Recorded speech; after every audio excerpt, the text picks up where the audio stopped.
A lot of players will be missing for a few weeks at least. Possibly Onana, Manchester United. Yeah. What are you laughing at, Micah? Alan just says, yeah. Slightly dismissive, wasn't he? Hello and welcome to the Rest is Football with me, Gary Lineker, Alan Shearer and Micah Richards. A very Merry Christmas to you all. We missed doing this actually for a few days, but we're back now. Hope everyone had a wonderful Christmas at home and or wherever you celebrated it. How about you two, Alan? Yeah, very good, thanks. All good. Couple of members of the family were sick, but apart from that, they caught some bug or whatever. Were you cooking then? Was that the problem? Yeah, no, you know me better than that. I don't cook. I can't cook. I'm not like you. But other than that, yeah, all good. Thank you. Very good. Micah? Yeah, it was actually quite quiet this year. My brother and sister come round and we just had a nice, relaxing day. I've got one question for you, Micah. One question but first. I'm going to put it out there before you ask me a question. Go on. Christmas is overrated, isn't it? I mean, of course it is. Literally, it's the biggest myth in the history. So what happens is, a couple of weeks before, everyone stresses themselves out to go get gifts and, it's supposed to be about family. And then you go buy a gift. The day later, it's half fucking price. I just can't get my head around it. And people listen are going to talk. the fucking Grinch. Listen to him. Bar humbug. The only thing that matters about Christmas, Micah, is did you beat your record for pigs in blankets? You know what? My sister was doing the dinner, and I seen the pigs in blankets, and there was only one pack of pigs in blankets. I said to her, "You're taking a mick out of me here." I only had 5. Can you believe that? I used to have about... That's not even a pre-starter for you. That's what I mean. She's not coming again. She's definitely not. What a disappointing Christmas you've had. See, that's why Alan and me work quite hard over Christmas, because there comes a point where you need to escape on Boxing Day and get out. Otherwise, you just keep scoffing. And you need to get rid of the in-laws out as well. You've had enough of them, haven't you? I'm always volunteering to work on Boxing Day. Yeah, I'll work, no problem. Yeah. You need to get out. I presume they don't listen to this podcast then. I love you really, guys. It's all right. Yeah. Did you get anything nice? Nice, Gaz? Yes. What did you get? I did. I got some shoots. I got some from the boys all clubbed together and got me a nice slow cooker. They know what keeps me happy. Anything to do with the kitchen, and an air fryer. I had one of those as well. Oh, and can I say at this stage, this is not a sponsored read. It's not at all. But so I'm going to give that a go. So yeah, all in all was pretty good. Alan, you were working as well last night, because we're recording this on Thursday morning, doing the Manchester City co-coms again. I hate to say it, I'm begrudgingly going to say this, but you're actually quite good at co-coms. Well, thanks, guys. Yeah. It was... no, I don't think Micah agrees with me. No, I don't agree. He only talks about strikers and his position. Look at his awareness and the technique and the... Oh, my God. Give the defenders some love, Alan. Give the defenders some love. But anyway. Defenders. Decent game, though. Yeah, it was a great game. I thought Everton were really good in the first half, but then... Pep obviously got stuck into them a bit at half time, and they were much better second half. Man City, I thought they were brilliant. Yeah, I mean Stones went off injured. I thought, okay, that might affect them because you know how great he is in the middle. But Vardial came on, and they just got a better second half, and in the end, thoroughly deserved it. I mean, Dyche has clearly improved Everton since he's been there. They look much more likely to win games and that shows that proved in recent times. But against City, I mean, they're so good, aren't they? What about the penalty decision, guys? That got that that got them the second goal, didn't it? I mean, Foden's strike was incredible. I know Pickford was unsighted and going to his right and then left it too late. But then the penalty decision, what's your thoughts on it? I mean, we've said it before. The handball's a complete and utter mess, isn't it? I mean, it's ridiculous. Yeah. I also have to say, I think the ref was possibly influenced because of the actions of some of the Man City players, that were right in front of him, appealing and making it very difficult for him not to give it. But the handball law, what a load of crap. I think that's the problem with the handball law. It's so muddled, so confused, so many different parts to it. It's confusing for everybody, and just they've got to simplify it. I mean, we've heard, haven't we, Al, that they're looking at all of this VAR and everything else meant to try to make it easier for the referees. It's harder now than it's ever been for a referee. Yeah, because of all the shit that they come up with. What is the actual law? Because we talk about it in BBC on Match of the Day all the time, and we talk about unnatural position, and we talk about the silhouette, but it's always going to be subjective, isn't it? Really? Absolutely. Of course it is. That is the problem. Yeah. For me, it's always going to be subjective. How can we simplify the law to make it easier for everyone? Deliberate handball, pretty simple. Which is what it used to be. Now, nearly all the handballs are not deliberate. We know that. And that's how it used to be. And to be honest, you get the odd one where you'd whine a bit when someone blasted a ball and a player put his arm away. But you kind of know whether there's an advantage being sought by the defender. But now they're just tying themselves up in knots. I mean, Micah, you said, what is the actual law now? And it would take me about 5 to 10 minutes to actually read it out. I've read it out many times. And you're quite right. This whole thing about silhouette and making your body bigger and proximity and how... the one that really gets me is the arm in the unnatural position. Now, there is not... I mean, unless you actually screw your arm off and throw it over 5 yards away, that's the only time it's in an unnatural position. Because as we all know as footballers, when you go in, well, some people know how to defend, but when you go in there, your arm is naturally is forced into certain positions, not because you're deliberately trying to make yourself bigger. It's a nonsense. It's a nonsense that I think they'll change, or they'll probably make it even more complicated. You just said that you take your 10 minutes to read the law out, yet a referee is expected to make a decision within 2 or 3 seconds.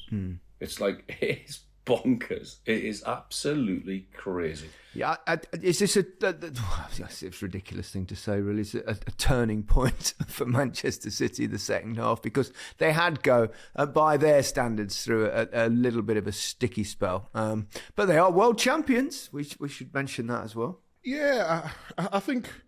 When we're speaking about City, it's not like they're back. We just hold them to a high standard. That's what it is. They've been incredible over the last couple of years, winning the Club World Cup, and you expect them to win every single week. And it becomes difficult, especially when you've got Doku out, De Bruyne out, Hojlund out. But what I enjoy about this team, they're coming back from losing positions a lot. I think they've got 11 points or something from losing positions. And it allows people like Phil Foden to show his true quality. We all know how good he is. He sort of went on a little bit of a slump, and now he's playing in that number 10 role where you can see exactly how beneficial he can be to this team.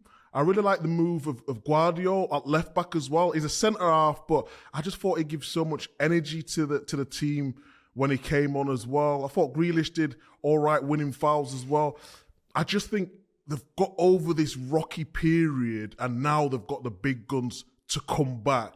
So, yeah, they might not win the league. I think they will, but they'll certainly be challenged for it. I think going to Everton in the form that they've been in over the last 5 games, to go to Everton and get the win. Is it a concern for them at all that I think it's 8 games now where they've not kept a clean sheet? I think as a defender, it's always a concern because you want to keep a clean sheet. You want to do the best you can. You want to be known as one of the best defenders in the league. It's not helped. Diaz was out yesterday. And the thing is, what strikes me as a defender, trying to play in this system, they've all sort of conquered it on the ball. So when they're going into the positions and when they want to retain the ball, it's fantastic. But sometimes when you have a Guardiola in left-back positions or Ake in left-back positions, they can do the job very well, but they're naturally centre-half. So I believe in this team, you get exposed a lot as a defender. And yeah, I'd be looking at thinking that we've got, if we want to win the league, we've got to sort this out. But you've always got the firepower up front to bail you out as well. So it's a catch-22, really. Foden was world-class last night, by the way. Oh, my God. Oh, he was superb. He's a wonderful footballer. He's unbelievable, isn't he? I just want to make it absolutely clear that, yes, I know that Manchester City kept a clean sheet in the Club World Championship because... we're talking about the league, pedants, guys, we're talking about the Premier League. We're talking Before about the Premier League. Before you leap all over me. Do you enjoy co-coms, Al? Yeah, I do. I think it makes you more involved in the game. You've got a great position up high watching it, and I find it so much easier looking at different things, because you're looking down on the pitch and rather than looking on a TV screen or whatever. Like we do a lot of the time when we're sat there in the studio, but when you're there and you're looking down on it, I think it's easier to analyse. So, and you've got to say as you see straight away, haven't you? I think it's more pressure doing it, yeah, but I really enjoy it, yeah. I was going to ask you that because obviously when we do match of the day or we do a live game, you've got sort of time to tell the people and set up exactly what you want to do. In co-coms, you've got to make that split decision, haven't you? Yeah. And you know what social media is like. You get one of them wrong and they're on you. So big Ali McCoist, he's the only commentator trending for the right reasons. He's the only one. He was the only one. Now Alan, that's what I was about to say. And now Alan, you've been getting love over the socials. That that you're only as good as your next game, and the next game could be shit. and your next game's tonight, Thursday night. Next game, I'm doing. I'm a pundit tonight with myself and Thierry Henry, and I think Jermaine Defoe's doing it as well. So. Yeah, Arsenal, West Ham. Yeah, I don't know about you, Micah, but I was flicking around with the games yesterday. Watched kind of the first half an hour of his Wolves game. Then I've watched a bit of Chelsea, and then at half time did the same sort of thing. Chelsea scrambled through. I see something in Mudryk. I think there's something in there. He scored a goal. He's got 3 goals now. He's quick. Show few signs. He ought to. It cost 100 million. And also, I thought Conor Gallagher continues to play. He's putting in a good shift for them as well. His numbers are really good actually. If you look at them, Conor Gallagher. But they were I think a bit lucky with the penalty. What do you think? Did you see it? You probably didn't see it, Alan, but I watched a bit of it this morning. Yeah. I saw the penalty decision. It's one of those again. It's like there's falling against with it, but one day you'll get that, the next you won't. Yeah. I can't go too over the top about that decision because there was a little bit of contact, and when there is, then it's difficult to argue against it. So, but I think Chelsea needed that win, massively because the pressure would have been ranked right up if they didn't take 3 points there. I tell you who was outstanding, not just you guys, Alan, as well. Gusto, the fullback. When he came into the team, was it 10 games ago, and then he got injured, and he didn't. Reece James came back into the team and was sort of trying to play them both, and he was playing on the right a little bit. But he can defend and he can attack. He's got so much energy. He did so well for the first goal for Chelsea with the assist. And I just love him. He's a modern day fullback, but he's an old school one as well because he can defend. And so many times, Jordan Ayew faced him one-on-one and he didn't dive in. He waited, he had patience and then made the tackle at the last minute. I think he's going to be outstanding. He was he's in France, wasn't he? He was at Lyon, and you watch the French league and sometimes you wonder how good it is. And there's some really good players over there. To come here, and he's still only young as well. He has got a bright future. Seriously has. Yeah, really good performance from him. Yes, we'll stick on the Sunday games for a minute or two. Terrific win for Wolves away from home. 4 goals.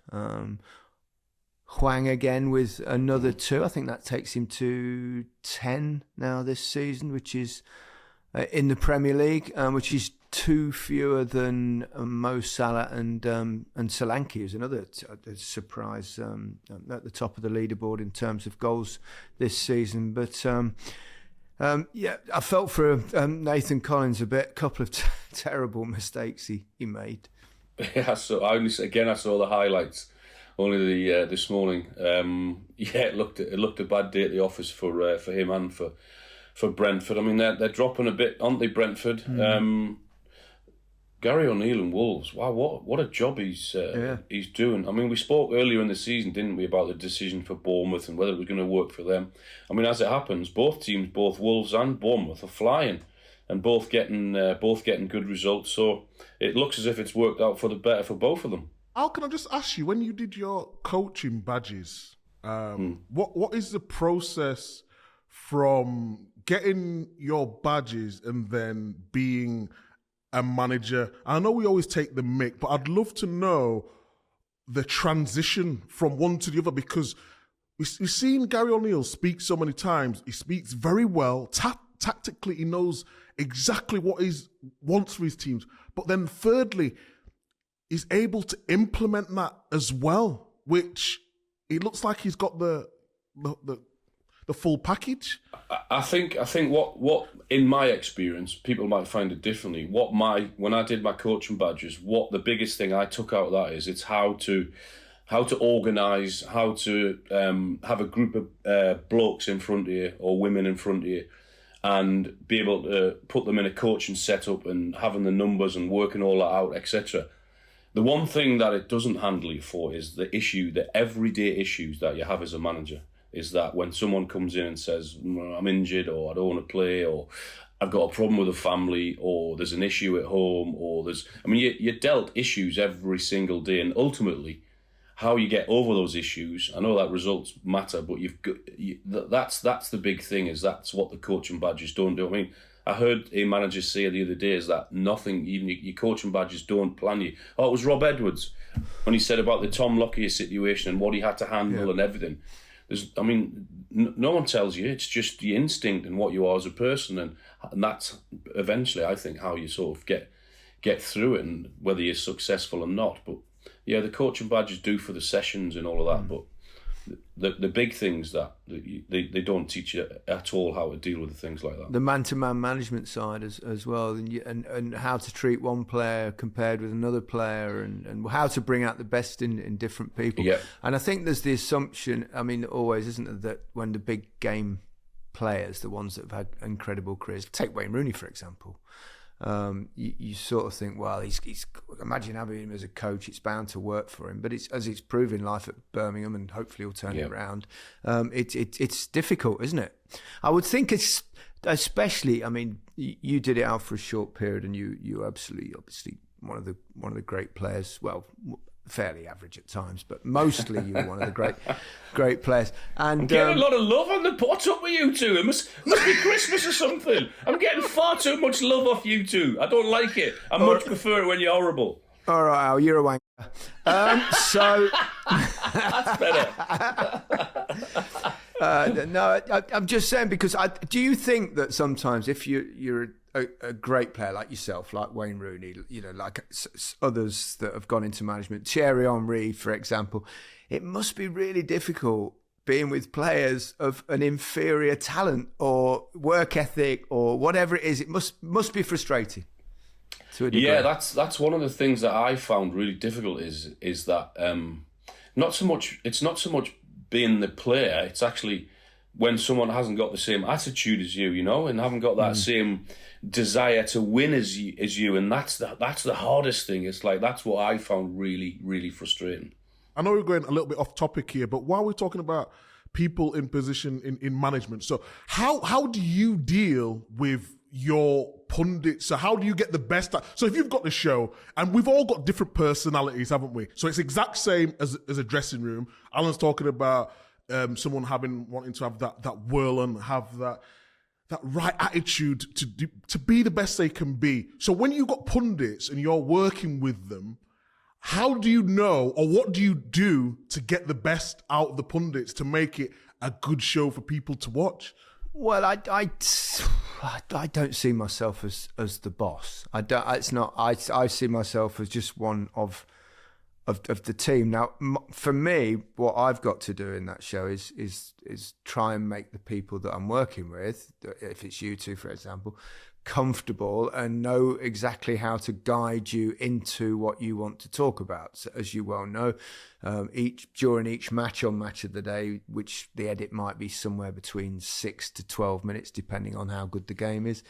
During that period of time, we work out, you tell me what your analysis is, and then I work away of getting into it. If we've got new people in, it's kind of my job to make them feel comfortable. So I don't really see myself. Obviously, I am the presenter and I guide the show because, I determine the questions and stuff like that. But I don't see myself like a manager figure. I do with this podcast. I mean, I do. So, boys, be on your game, your top game. I don't know. I can't imagine ever standing up in front of a load of people and giving them a motivational speech. But I'm perfectly, come on, But you're turning up for me, and that's what I appreciate. I'm more of an arm round a shoulder kind of coach. But yeah, it is. It's an interesting one. It's totally different, I think, the television side and the cheap, and also as well the team changes almost every week because there's different 2 pundits or 3 in the or sometimes in internationals and when we do tournaments abroad. But no, I've never seen I just feel that I've got a slightly different role. I don't feel like I'm the boss in any way. But interesting question. I'll give it some more thought while we take a break. Welcome back to The Rest is Football with me, Gary Lineker, Micah Richards and Alan Shearer. Let's turn our attention to the Boxing Day fixtures.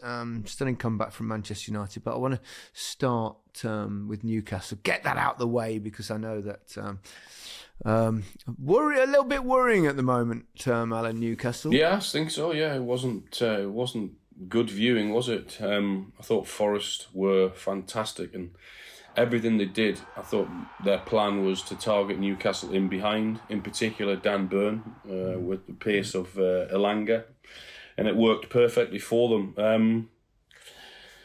No complaints, Newcastle were terrible, as they were at Luton a few days before. So yeah, it's a little bit concerning, particularly when their next 3 league fixtures are Liverpool, City and Villa, and then they've got Sunderland in between that in the FA Cup. So it's a big 2 or 3 weeks coming up for Newcastle. Massive, huge.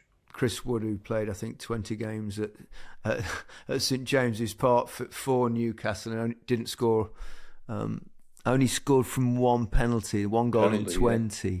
And then he goes back there and scores a hat-trick against. It's a daft game at times, isn't it? He was fantastic, and he should have had 4 because they should have passed to him. I think it was Elanga went through and didn't pass him with an open goal. But yeah, he was brilliant and was by far the man of the match. And I think he was very respectful in his lack of celebration at St James's Park. But yeah, he was brilliant, as were the rest of the Forest team. What about the interviews afterwards when the reporter said to him, "That's not very Chris Wood-like talking about his finishing"? Did he really? I didn't see that. Did he goes, "Cheers, mate." I would say that's a tad disrespectful. He took it well. He took it well and then laughed it off. I was thinking, what a champ he is, because some of them finishes were delightful. 2 of them, the one he went round the goalkeeper, which is like a dying art, that particular skill. You don't see it very often. It was one that I used to really enjoy doing, because when keepers running out at you at speed and you're running at them at speed, it's such an easy thing to do. You just feint to shoot, drag it to either the left or the right. And, it's so difficult for a goalkeeper, because as long as you make sure the ball goes wide enough, the keeper's he's either going to try and get the ball, and if not, there's every chance that he'll bring you down even if you don't score. So It's a finish you don't see as frequently. I wonder why that is. I don't know whether maybe that's what the reporter was referring to, Micah. Yeah. You don't see finishing like that anymore. Not from Chris Wood, anyway. You don't. Brilliant. Nuno Espirito Santo's coming, obviously, for Steve Cooper. You need an early victory under those circumstances. I know it didn't quite happen for them late on in his first game, but that for morale and all those kind of things. I think, you often see, don't you, a little managerial bump, as they call it, when they first come in. Although I think the statistics actually show that that's pretty much a myth overall. But he seems to have got a response anyway. Yeah, he really has. And don't forget that first game that he played was against Bournemouth, and Willy Bowley got sent off for that ridiculous second yellow card. So they was down to 10 men, and I lost the game 3-2 in that one. And then I've had a really good performance again. So fair play to him. I always thought he was a good manager at Wolves. They played really good football. Didn't quite happen for him at Spurs. Probably the wrong time to take the job, but I really like him as a manager. I think he's got a clear plan of how he wants to play. He's going to play with pace on the counter-attack, try win the ball high, like majority of managers are doing now. We always say, what is their philosophy? What is their style of play? But a lot of the modern managers now tend to try and play the same way, in which way they press. So, yeah, positive signs for Nottingham Forest, and I'm glad to see him back, to be honest. Yeah, Nuno Espirito Santo, it's quite unusual because he was a goalkeeper. You don't see many goalkeepers going into management. I actually played for one, Jock Wallace, my first manager at Leicester. His goalkeeper came down from Scotland, but it is quite rare. But there are not many around, are there? Not many, are there? No, there isn't many at all, is there? No. It's actually quite surprising to see a goalkeeper because it's like such a individual business, isn't it? It's almost separate from the rest of football. Not so much probably as it used to be, because goalkeepers have got to be able to play now, haven't they? And to get to the very top, to be able to build from the back and that sort of thing. I think what you're trying to say is that they're a strange bunch, our goalkeepers, aren't they? That's putting it mildly, from my experience. Tim Flowers was assistant manager for a little while, and then he went on to be a manager for a little while too, didn't he? What was he like for you, Alan? Because he was a great lad, honestly. Amazing person great lad. at City. He was mad though, wasn't he? He was. That's what we're talking about. Goalkeepers being mad. He sort of epitomised what a goalkeeper is like, but in a great way. He was brilliant for our dressing room, but yeah, he was complete bonkers. In what way? Just like his personality, wasn't he? But you work with him as well, Micah. Yeah. Effing and Jeffing. He used to just come in the dressing room. Are we having it, Sam, today? Are we having it, Sam? I'm like, are we having what? We're going to train, Flowers. He's just like, it's not that deep, relaxed, but he just had an infectious personality. And when he stepped into the room, he could just light it up. And he would always be honest. You wouldn't always like the truth. He would come in and say, you had a stinker today, didn't you? I'm like, cheers. Yeah. But it was always honest, and yeah, I loved him. Really did. A bit worrying the amount of injuries Newcastle are picking up, Alan.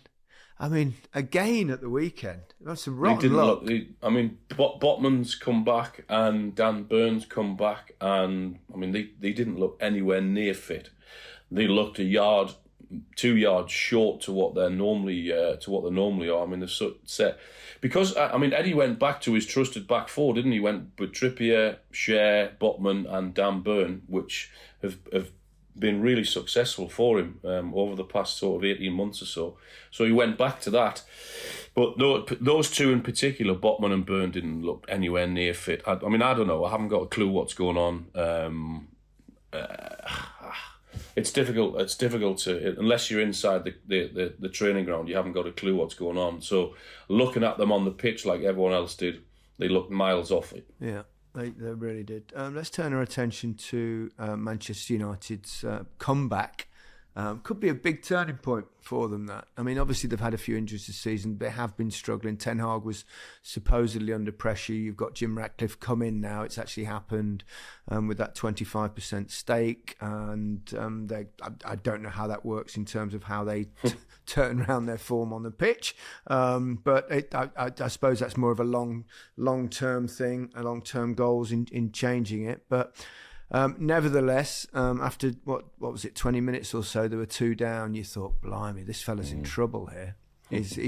I mean, you can never read the owners' minds in terms of how close a manager is to having his job in peril. But it did look a little bit disconcerting for him at that stage. But they came back. Whatever he said at half-time really worked. In fact, I felt for the second half of the first half, they actually started to play reasonably well and dominate the game. But it was hell of a comeback. Patrice Evra said at half-time, if Man United keep playing the same way, they're going to win 3-2. And I actually thought in the first half they was doing all right, but they just wasn't taking their chances, or the runs that Alan always mentions on Match of the Day. It's almost like a yard off. But second half, they just got this belief from somewhere. And I'm actually happy. Obviously, I don't want Man United to do better than Man City, never. But I'm happy because the club has become so toxic. And we're seeing good players look very average. And they're better than this. They're better than what they are showing. Me and Alan did a start on the last couple of games. There was 1 goal and 1 assist between them. And they've changed that now. You've seen the relief in Hojlund's face when he scored that goal. It was almost like, yes, all the pressure's been lifted. I can go play my normal game because he's done all right in the Champions League. And then Garnacho scores 2 goals again, and he's a real good talent. He's not looked the level that we should because of the teams that he's been in, the environment he's been in, but he's a real prospect. And if they keep that going, when Rashford plays well, the team play better as well. So, yeah, let's hope they keep it going. I mean, I don't think it was rocket science, was it? I mean, because we talked about it on Match of the Day about putting Garnacho, switched him from the left to the right. And that worked. Rashford came in. He looked really up for it, which I don't think he has when he's been playing or when he's been fit. And he looked really up for it. So with Garnacho right, him left, and then Hojlund down the middle. It was a great second half comeback. They were much better. They were at it. I mean, Bruno pressing. That's how they got one of their goals, because he won the ball in the middle when they were pressing high. So it was a huge result for Ten Hag, and it should give them big confidence going forward, particularly Garnacho. Particularly Hojlund, who got his first Premier League goal. I mean, you could see the relief on his face. I mean, I thought he was going to burst when he was doing his celebrations. And rightly so, because you can imagine the pressure, unfairly at times, because we've said it, haven't we? He should be in and he should be out. He should be learning and he should be in and looking, okay, he'll have a rest one day and then back in again. But because of the transfer fee and because of the situation at Old Trafford, he's had to play more than he should have been, and that's been tough on him. But yeah, the relief that he'll have, goodness me, be huge. It's just as well you don't have to be a rocket science to understand and talk about the tactics of football. Otherwise, we'd all be, wouldn't we? That is true. That is true. Jim Ratcliffe's coming in. Who knows how long it'll take them to start spending, or whether they'll spend, or what he's going to do. But if you were Jim Ratcliffe and you could make a couple of instant decisions or transfers, because the window's obviously just very close now, what would you get? What would you go for? What do they need? They need a top-class centre-forward. We say that about most teams, don't we? Except the teams with a top-class centre-forward, I suppose, because they need a top-class centre-half as well. I think they need 3 or 4 big players in there to get anywhere near to where they want to be. It's not gonna. I mean, it's gonna take time with that football club, because it's not gonna happen instantly. They've gone so far down and got so far behind the rest that it's gonna take time, and it's gonna take 3 or 4 or 5 big players to get in there and to rattle things up. Yeah, a lot of work to do for Manchester United. Aston Villa, if they'd have hung on there, we'd have been starting to talk about possible title aspirations and stuff. But a little bit of, not a reality check, because I think everyone knows. But they're still putting on a good performance, and I think realistically, we always thought if they could get top 5, that would be a hell of an achievement, wouldn't it? Outstanding achievement, yeah. We all agreed on that. I think they're still having a go, though. With Villa, having been there, having know the passionate fans, having know what the club means to everyone in the city, and it means that to every team as well. But the villains are so passionate, and I just believe, we talked about before, January is massive for them because they've got a real good opportunity now to get in the Champions League. We said it might be 4th, it could be 5th.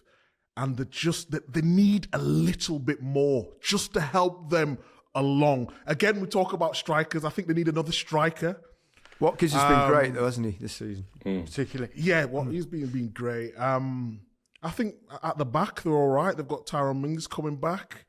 I think full-back, they could do with another option. I would say you've got Konsa playing right back, very good. Micah is brilliant, and sometimes he's playing him on the right side of midfield. But just, I don't know, maybe one more creative midfielder. And I know they've got Buendia to come back as well. But just little players who can plug the gaps for when a couple of the major players are out, I would say. Yeah, but they're certainly going well at present, as are Bournemouth. Whoa. 4 wins on the bounce, most informed team.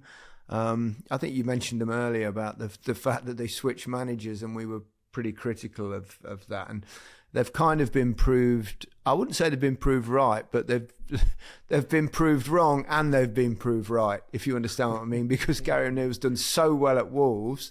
They've let someone go that was clearly talented, but they've brought in a guy that has done equally as well. So he's done. If you've got a centre forward, though, if you've got a forward who can put the ball in the back of the net and he can get you 12, anything between 12 and 16 or 17 in the season, that'll propel you as a football club 6 or 7 places up the league. Alan, huge. If you'd have said when you played, I'm going to get between 12 and 16 or 17 goals this season, you'd have been in a state of depression. I know, but the standards, Gary, you know that. Come on. Well, Solanke scored 12. He scored 12 already, in just 18 games. So that, Yeah. For him, we did something on Match of the Day, didn't we, about him. He scored goals in the Championship, but we know the huge gap between the Championship and the Premier League. His next step was, can he go in? And it's tough at times because a lot of it you're playing in a struggling team who are battling for points week in, week out. But you have to go out, and if you want to be spoken about in terms of going to the next level, you have to score goals.